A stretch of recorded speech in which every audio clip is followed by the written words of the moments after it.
গোয়া ভারতের সবথেকে ছোট রাজ্য এবং সমুদ্রপ্রেমীদের কাছে এটা হলো এক ধরনের স্বর্গ। পুরো গোয়াতে প্রায় 50-এর ওপরে বিচ আছে, কিন্তু বিচ ছাড়াও গোয়াতে ঘোরার মতো প্রচুর জায়গা রয়েছে। ভারত 1947 সালে স্বাধীন হয়ে গেলেও গোয়া স্বাধীন হয়ে ভারতে যুক্ত হয়েছিল 1961 সালে। প্রায় 450 বছর ধরে এখানে পর্তুগিজ কলোনিয়াল রাজ থাকার ফলে এখানে আপনারা অনেক পর্তুগিজ স্থাপত্য এবং কালচার দেখতে পাবেন। আজ এই ভিডিওটিতে আপনাদের দেখাবো আপনারা গোয়া কী করে যাবেন, কোথায় থাকবেন, কী কী দেখবেন সেই সম্বন্ধে সমস্ত তথ্য। তো চলুন শুরু করা যাক।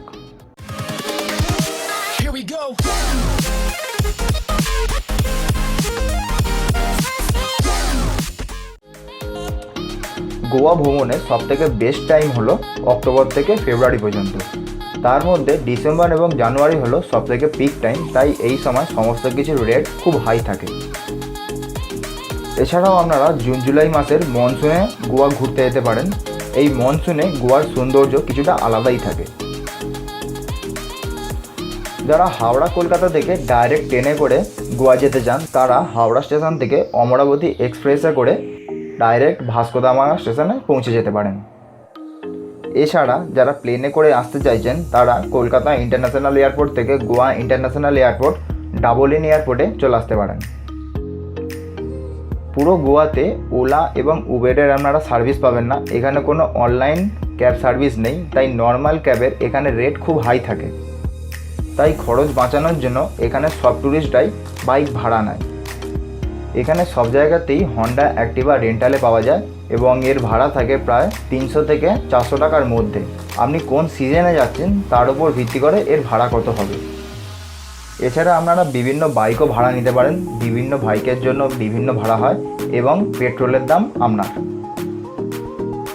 এছাড়া যদি আপনাদের ইচ্ছা হয় তাহলে 4 সিটার এবং 6 সিটার কার আপনার ভাড়া নিতে পারেন। বাইক ভাড়া নিলে 500 থেকে 1000 টাকা পর্যন্ত এবং একটি আইডি কার্ড ওরা সিকিউরিটি ডিপোজিট হিসেবে রাখে। আপনারা যখন বাইক ফেরত দেবেন তখন ওরা ফেরত দিয়ে দেয়।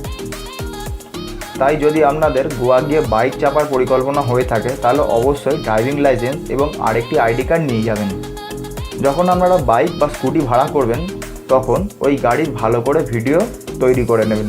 যখন আপনাকে হ্যান্ড ওভার করছে তার সামনেই এই ভিডিওটা তৈরি করে নেবেন, যাতে পরবর্তী সময় সেই গাড়ির ওনার যাতে আপনাকে দোষারোপ না করতে পারে যে আপনি কোনো রকম স্ক্র্যাচ তৈরি করেছেন। তাই আগে থেকেই তার একটা প্রুফ তৈরি করে নেবেন। আর যখন গাড়ি ভাড়া নিচ্ছেন তখন অবশ্যই দেখে নেবেন সেটা ইয়েলো এবং ব্ল্যাক কালারের কিনা, কারণ এই ইয়েলো ব্ল্যাক কালারের নেম প্লেটটাই হলো ট্যুরিস্ট নম্বর প্লেট। গোয়াতে আপনি সব রকমের খাবার পেয়ে যাবেন। এছাড়া গোয়ার কিছু নিজস্ব ডিশ আছে যেগুলি মূলত পর্তুগিজ সেলার ডিশ ছিল। তার মধ্যে একটি অন্যতম হলো পোক ভিন্দালো।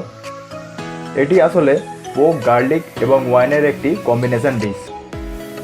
এছাড়াও kingfish, red Goan rice, pomfret, lobster, crab এইসব সি ফুড এখানে খুব বিখ্যাত।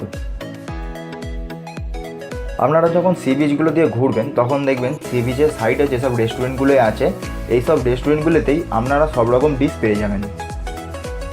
এইসব বিচ সাইড রেস্টুরেন্টগুলো খুব কস্টলি হয়, তাই এইসব ডিশ যদি আপনারা ওল্ড গোয়া টেস্ট করতে পারেন তাহলে তুলনামূলক কস্ট কিছুটা কম লাগবে।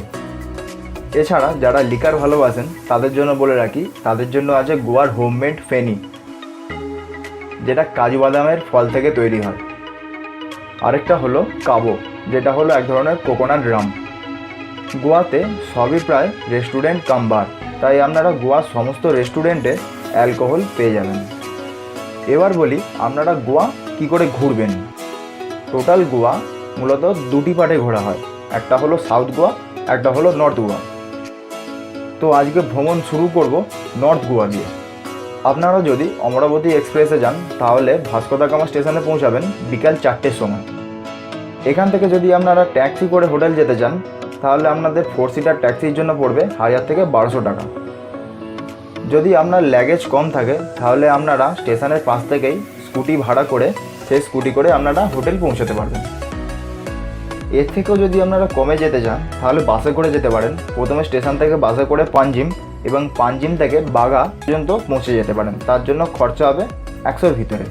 নর্থ গোয়াতে যখন আপনারা হোটেল বুক করবেন, ট্রাই করবেন যাতে আপনাদের হোটেলটি বাগা বা কালানগুট বিচের আশেপাশে হয়, কারণ এইটাই হলো নর্থ গোয়ার মেন ট্যুরিস্ট হাব। আর আপনারা যেসব পপুলার বিচগুলি আছে আপনার হোটেল থেকে সহজেই সেই জায়গাগুলি হেঁটে চলে যেতে পারবেন। আর এই জায়গাগুলিতেই গোয়ার ম্যাক্সিমাম হোটেল, ক্লাব, পাব সব রয়েছে। এখানে ডবল বেডরুমের জন্য মিনিমাম হোটেল ভাড়া হলো প্রায় 1200 টাকা, কিন্তু সি বিচ থেকে যদি আপনারা দূরের দিকে হোটেল নেন তাহলে 800-900 টাকার মধ্যে হোটেল পেয়ে যাবেন। এছাড়া যদি কেউ সলো ট্রাভেল করেন গোয়া, তাহলে সবথেকে ভালো হবে 400 থেকে 500 টাকার মধ্যে হোস্টেলে থাকা। এই হোস্টেলগুলি প্রায় সারা সময়ই অ্যাভেলেবেল থাকে। যেদিন আপনারা গোয়া এসে পৌঁছাচ্ছেন সেই দিন প্রায় হোটেলে আসতে আসতে আপনাদের 6টা থেকে 6:30 বেজে যাবে। সেই দিনকে হোটেলে এসে চেক ইন করুন এবং রেস্ট নিন। তারপরে যদি হাতে আপনারা সময় পান তাহলে বিচে যেতে পারেন বা লোকাল জায়গাগুলি ঘুরে দেখতে পারেন। নেক্সট দিন সকালে উঠে বেরিয়ে পড়ুন এখানকার বিচগুলি ঘুরে দেখার জন্য। এখানকার পরপর বিচগুলি 1-1.5 কিলোমিটার ছাড়া ছাড়া হয়। আপনারা যদি বিচ বরাবর হেঁটে যেতে চান তাহলে হেঁটে যেতে পারেন, যদি মনে করেন যে স্কুটি নিয়ে যাবেন তাহলে স্কুটি নিয়েও যেতে পারেন। আর প্রত্যেকটি বিচেই প্রায় স্কুটি রাখার পার্কিং আছে এবং পার্কিং আপনার 20 থেকে 30 টাকা পর্যন্ত চার্জ করে। প্রথমেই চলে আসুন বাগা বিচে। এখানকার সমস্ত পপুলার বিচগুলির মধ্যে বাগা বিচ হলো সবথেকে পপুলার, তাই আপনারা এই বাগা বিচে যখনই যাবেন তখনই ভিড় দেখতে পাবেন।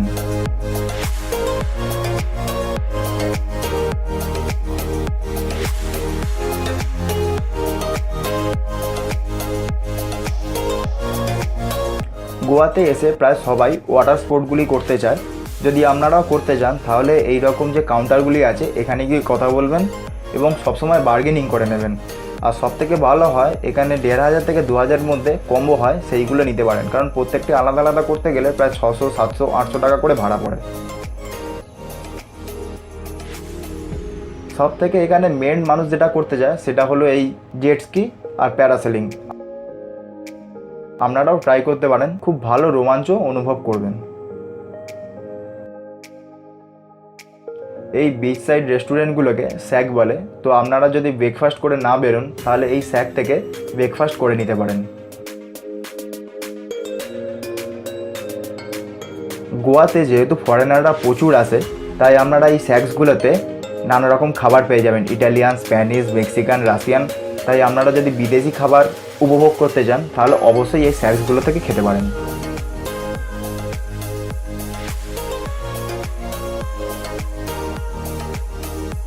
বাগা বিচ ঘুরে দেখা হয়ে গেলে এখান থেকে চলে আসুন কালানগুট বিচে। এখানে আপনারা বাইক পার্কিং করে দিয়েছে যখন কালানগুট বিচের দিকে যাবেন, রাস্তার দুপাশেই দেখবেন মার্কেট আছে এবং আপনারা চাইলে এইসব মার্কেট থেকে কিছু জিনিস কিনে নিতে পারেন। আর যারা অ্যালকোহল পছন্দ করেন তাদের জন্য বলি, এই রাস্তাতেই আপনারা দেখতে পাবেন লিকারের মল আছে। আপনারা যদি বাগা বিচে ওয়াটার স্পোর্ট না করে থাকেন তাহলে আপনারা এই কালানগুট বিচে ওয়াটার স্পোর্ট করে নিতে পারেন, সবই সেম থাকে। এই বিচের সাইডে প্রচুর স্যাক্স করা রয়েছে। আপনারা যদি এখানে ঘুরতে ঘুরতে ক্লান্ত হয়ে যান তাহলে এই স্যাক্সগুলোতে বসে কিছুক্ষণ রিল্যাক্স হতে পারেন। মোটামুটি এই স্যাক্সগুলির ভাড়া নেয় প্রায় 100 টাকা। এই মোটর বোটগুলিতে আপনাদের সমুদ্রের দিকে কিছুটা নিয়ে যাবে, ঘুরিয়ে নিয়ে এসে আবার ব্যাকে রিটার্ন করে আসবে। পার হেড 200 টাকা নেয় 20 মিনিটের জন্য। এই কালানগুট বিচ ঘোরা হয়ে গেলে এখান থেকে চলে আসেন ক্যান্ডোলিম বিচে। গোয়ায় এসে যদি আপনারা সমুদ্রে স্নান না করেন তাহলে একদম পুরোটাই মিস। তাই আপনারা সকালবেলা এই 3টে বিচের মধ্যে যে কোনো একটি বিচে আপনাদের স্নান সেরে নেবেন। তারপর এখান থেকে আপনারা লাঞ্চ সেরে নিয়ে তারপর হোটেলে ফিরে পড়ুন। বিকালে বেরিয়ে পড়ুন ছাপড়া বোট ঘুরতে যাওয়ার জন্য। পার্কিংয়ে গাড়ি পার্ক করে আপনাকে প্রায় আধ ঘন্টা উঁচু নিচু সিঁড়ি ভেঙে ওপরে উঠে আসতে হবে।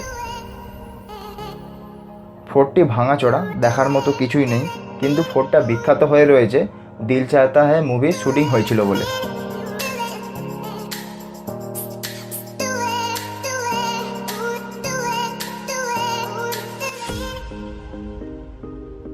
আর এই ফোর্টের ওপর থেকে আপনারা আরবিয়ান সিয়ার খুব সুন্দর একটি ভিউ দেখতে পাবেন।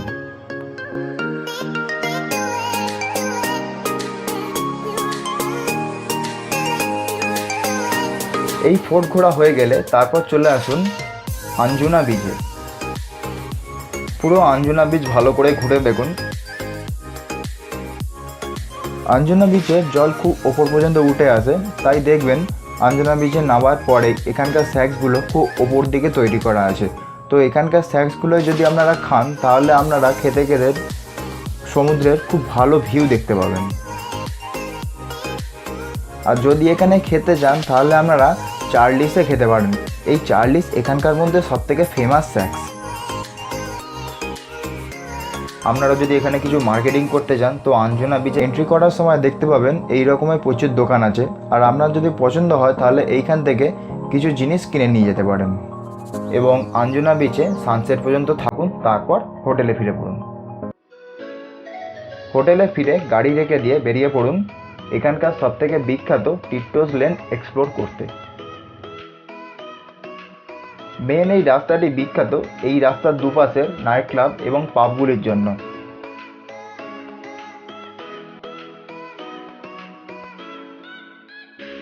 এছাড়াও এখানে রেস্টুরেন্ট, স্পা সেন্টার, বার,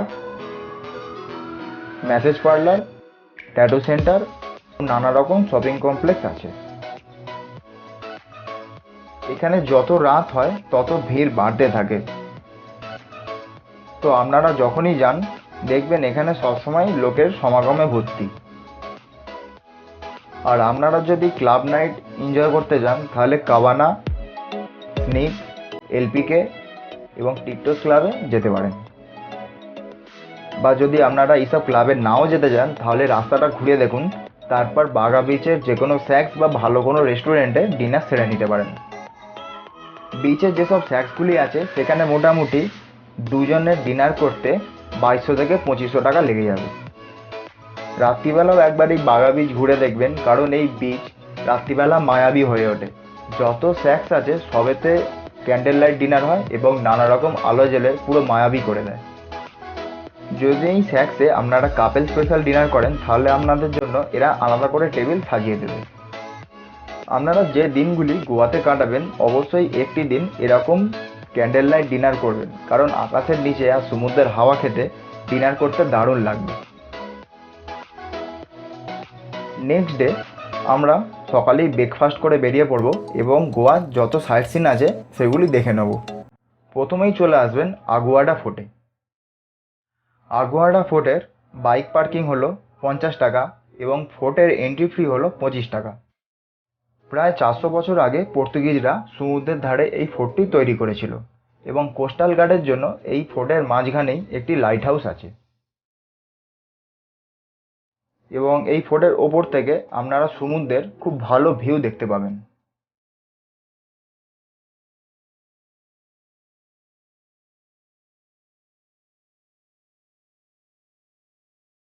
এই ফোর্ট ঘোরা হয়ে গেলে তারপর চলে আসবেন রেইস মার্গোস ফোর্টে। ফোর্টের এন্ট্রি ফি হলো 50 টাকা এবং যদি আপনারা ক্যামেরা নিয়ে যান তার জন্য চার্জ লাগবে 250 টাকা। যদি আপনাদের ফোর্ট ঘুরতে ভালো লাগে এবং পাহাড়ের ওপর থেকে সমুদ্রের ভিউ দেখতে ভালো লাগে তাহলে এইখানে অবশ্যই যাবেন, আর যদি না ভালো লাগে তাহলে এটি স্কিপ করে যেতে পারেন।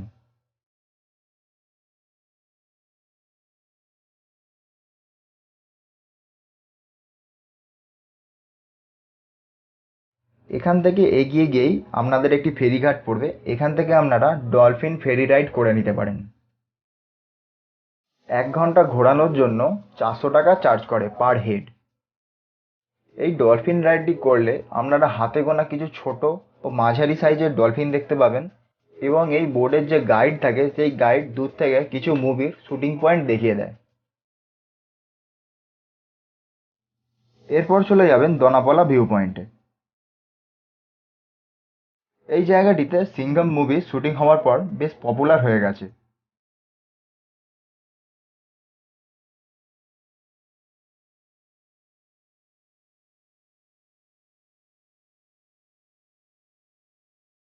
এই দনাপলা ভিউ পয়েন্ট ঘোরা হয়ে গেলে এখান থেকে চলে আসবেন ইমাকুলেট কনসেপশন চার্চে। এটা গোয়ার সব বিখ্যাত চার্চগুলির মধ্যে একটি অন্যতম চার্চ। এই চার্চের সামনেও প্রচুর হিন্দি মুভি শুটিং হয়েছে।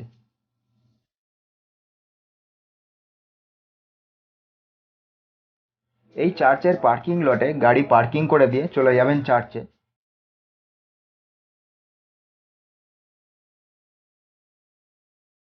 এই চার্চ ঘোরা হয়ে গেলে এখান থেকে চলে যাবেন ওল্ড গোয়া পর্তুগাল স্ট্রিটে।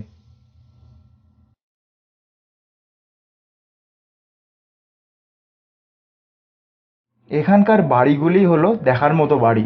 প্রত্যেকটি বাড়ি খুব ডিপ কালারের হয় এবং ওল্ড পর্তুগিজ কালচারকে ফলো করে।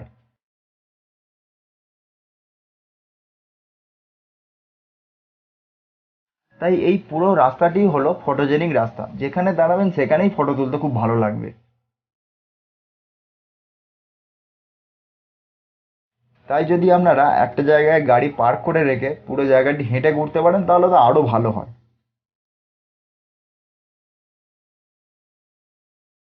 এখানে বেশ কিছু বেকারি এবং আইসক্রিম কর্নার আছে, আপনারা যদি এইসব খেতে ভালোবাসেন তো খেতে পারেন। আর যদি আপনারা দুপুরবেলা গিয়ে পৌঁছান তাহলে এখান থেকে লাঞ্চও করে নিতে পারেন। এখানে লাঞ্চ করে নেওয়ার জন্য বেস্ট রেস্টুরেন্টগুলি হলো ভিভা পাঞ্জিম, কোগনি ক্যান্টিন, নস্টালজিক এবং ক্লাসিক রিচ। লাঞ্চ সারা হয়ে গেলে এখান থেকে চলে যাবেন বেসিলিক অফ বম জেসাস। গোয়ার সব থেকে পুরানো চার্চগুলির মধ্যে এই চার্চ হলো একটি অন্যতম। চার্চটি আয়তনেতে যেমন বিশাল তেমন ভেতরের কারুকার্যও অসাধারণ।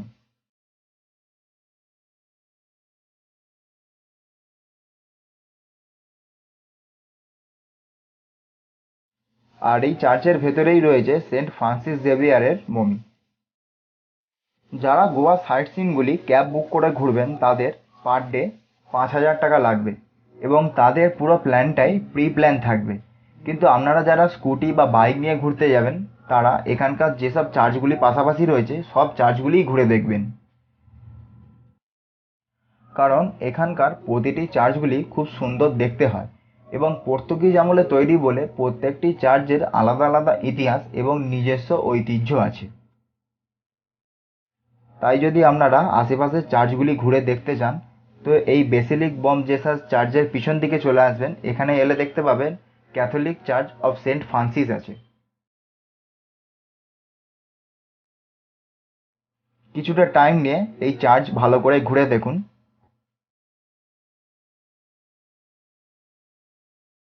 এবং এটা দেখা হয়ে গেলে এর ডান দিকের রাস্তা ধরে চলে যাবেন এবং দেখতে পাবেন সে ক্যাথিড্রাল।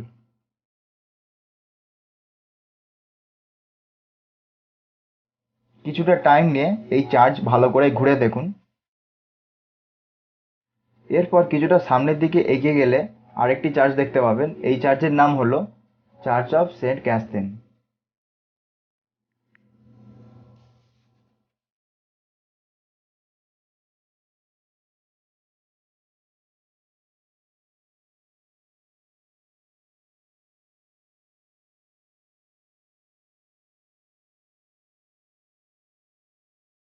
এই সব চার্চগুলি ঘুরে দেখা হয়ে গেলে এরপর চলে আসবেন মাঙ্গেসি টেম্পেলে। এটা গোয়ার সব থেকে পুরানো শিব মন্দির।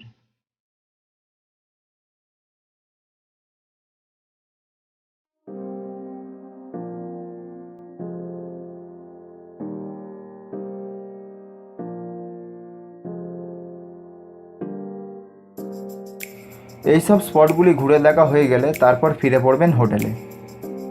আপনারা যদি স্যাটারডেতে গোয়া যান তাহলে এখানকার স্যাটারডে নাইট মার্কেটটি অবশ্যই দেখবেন, খুব সুন্দর এই মার্কেটটি হয়।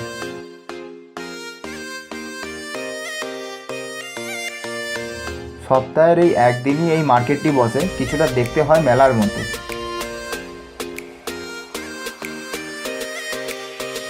এই মার্কেটটিতে প্রচুর রকমের স্টল থাকে, নানা রকম লাইভ প্রোগ্রাম হয়, ফুড স্টল থাকে। তো আপনারাও যদি এইসব জায়গায় কিছু কিনতে চান কিনতে পারেন। তাছাড়া এখানে ফরেনাররাও স্টল দেয়।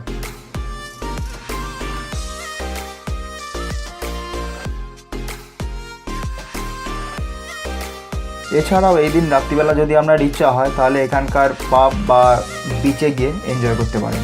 ক্যালানকুটা বিচের প্রায় সব স্যাক্সেই রাত্রিবেলা ড্যান্স পার্টি হয়, আর এই ড্যান্স পার্টিগুলো ফ্রি হয়। মানে আপনারা এই স্যাক্সের ভিতরে গিয়ে ফ্রিতে ড্যান্স করতে পারবেন।